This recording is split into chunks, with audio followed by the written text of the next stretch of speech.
In the not-too-distant future, I'll be at the Spiel Game Convention in Essen, Germany, where hundreds of games debut for thousands of gamers. Gamers who are all showing up over 4 days to play as much as they can, to get short descriptions, to find out about what's new, so they can see what's worth taking home, what's worth spending money on, so that they can make it part of their gaming life.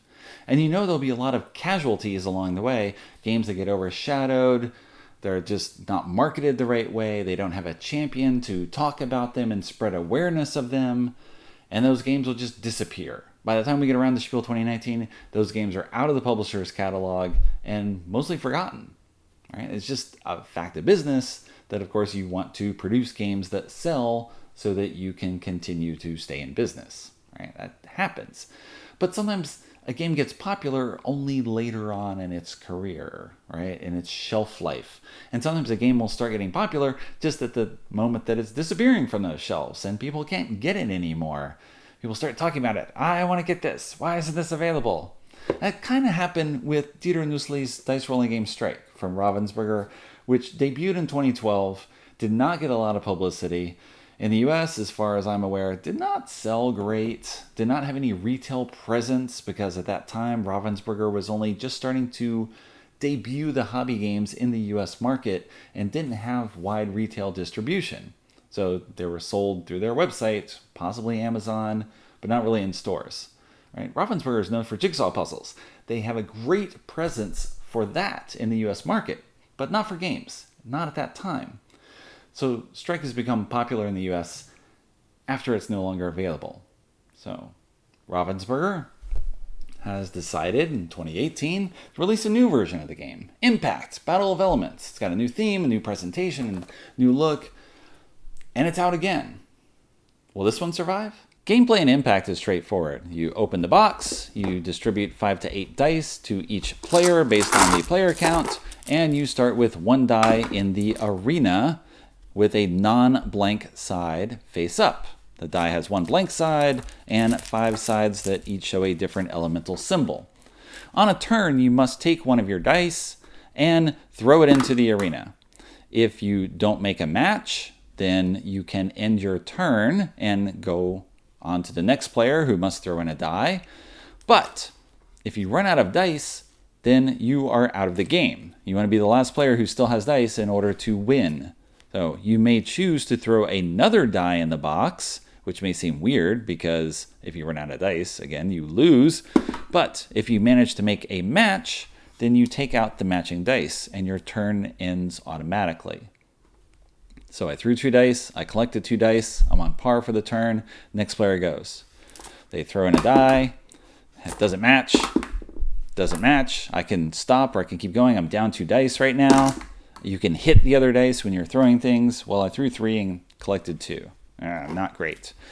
If you throw and get a blank side, which I'll do at some point with all my tossing here, although not necessarily, then the die goes out of the game. It's lost to the void forever. If you throw a die and bounce it out of the box completely, also lost to the void. You are free to hit the other dice, and if you empty out the arena so that the next player has nothing to match, they have to take all the dice that they have and drop them in all at the same time, which is usually devastating because in this case, this one's removed, they get these 2 back. They threw in 5 and ended up with 2. Good job! You're going to push them to destruction. So you can rearrange dice to try to hit them better. That didn't work very well. So bad. There we go. And the game continues. As soon as you run out of dice, then you are out of the game. Nothing. Barely surviving. And that's it for Impact. Very simple, straightforward gameplay. Try not to lose all your dice. Try to empty the arena so that someone else will lose all their dice. That's it. There's not much to it. A bit of playing the odds. Let me not downplay it too much here. There's a bit of playing the odds based on what's already in the arena. What are the odds of you getting something when you roll? Is it worth pushing on and throwing more dice if you don't make a match in your first roll? Maybe. Depends on how many dice every other person has. What are your odds? How many can you hit? It feels so good when you have 3 dice in there and you roll 1 in, boom, and you get 2 pair empty out the thing. Doesn't happen all the time, but it creates great, exciting moments. That's the joy of the game, is it creates these moments. I've played with some people where they just take the die and go boom and drop it. Drop, drop. They are not getting the most out of the game. They're not bringing much to the table. The gameplay itself is very simple and straightforward. A lot of it is what the people bring to the table as they're playing. Their enthusiasm levels are important to the game, let us say. Now, Impact has a few differences from Strike. So we start with box size for one, but let me show in a little more detail what is different. The dice are the same size between Strike and Impact. The main difference is that the old dice had an X instead of a 1, and the X was the symbol that showed that die was out of the game. It's very straightforward. X, gone, like the X on the eyes for someone being dead. The numbers are now elements. And in the basic game, the elements don't mean anything except that when you get a match, then you take that back. However, you can play with a variant where if you throw the first die into the box, you take whatever symbol comes up, and that affects the gameplay. So with the rocks or stone, if you get a match of stone later, then you take those dice, stack them together to make one large tower, and now that just goes in your reserve as a stack. And I have to keep that as a stack. In the future, if I'm going to throw that in, I have to throw both of them together, which could be good, could be bad. Okay. If you have fire, then a little catch-up mechanism here. So if someone has a match on fire, each player has to stack their dice into one tower as quickly as possible, and whoever finishes first claims those matching fire. If you have water, then water does nothing. It's just a swamp. So if you get more water matching, boo, it just stays swampy. So you better try to knock it around and then get something instead of swamp. Hurricane is a little weird in that if you get a match of hurricane, players are going to pass their dice to the player on the left-hand side. So you thought you were winning? Haha, now you are not. Not too pleased with that, but I'm sure some people will love it. So you have some variances to the gameplay. The other main change is with the arena itself. So the box size is a lot different. The arena itself, the base of the arena, is not that much different between the two editions of the game. So you can see that the oval arena in Strike is roughly the same size as the base of the arena in Impact. The main difference is with the sloping sides here. I've had 3 games now of Impact on a review copy from Ravensburger, and I've had many more instances of me throwing the dice out of the box just because it's a bit smaller space and you don't have as much action and room for things to circle around. Apparently you can do just as much damage with Strike as you can with Impact. So that's one difference that people have seen and not been happy with, the size of the small box here. But there's a reason for that. So why the difference in box size between Strike and Impact? I can give you 2 reasons, one of which I know for certain and one of which is speculation. When Impact was first announced at Spielwarenmesse Messe 2018, people looked at the tiny box. Right? The arena floor is the same, but the walls are different, the angle's different, and it's a smaller package all around. It's not Strike. Why is it different? And I asked the Ravensburger representative this, and the answer is, we don't make that box size anymore. It seems like a weird complaint. You think, in theory, you could go to the manufacturer and say, just do this again. We did it before. Don't we have the files for this? Let's do this again. But publishing doesn't always work that way.